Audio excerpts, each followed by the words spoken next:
Deputy CM Bhatti అధికారిక నివాసం ప్రజాభవన్లో bomb పెట్టామంటూ కొందరు ఆగంతకులు కాల్ చేశారు. కాసేపట్లో పేలిపోతుందంటూ చెప్పాడు. దాంతో అక్కడికి చేరుకున్న బాంబ్ స్క్వాడ్ తనిఖీలు చేస్తోంది.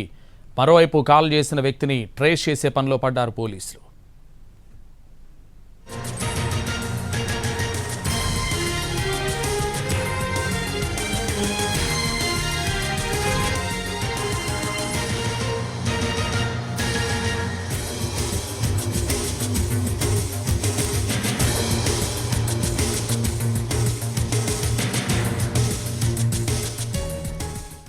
ఆదిలాబాద్ జిల్లా కేంద్రంలోని విత్తన దుకాణాల వద్ద స్వల్ప ఉద్రిక్తత చోటు చేసుకుంది. విత్తనాల కోసం బారులు తీరారు రైతులు.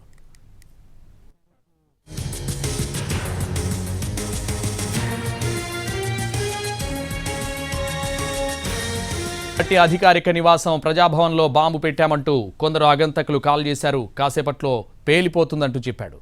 దాంతో అక్కడికి చేరుకున్న బాంబ్ స్క్వాడ్ తనిఖీలు చేస్తోంది. మరోవైపు కాల్ చేసిన వ్యక్తిని ట్రేస్ చేసే పనిలో పడ్డారు పోలీసులు.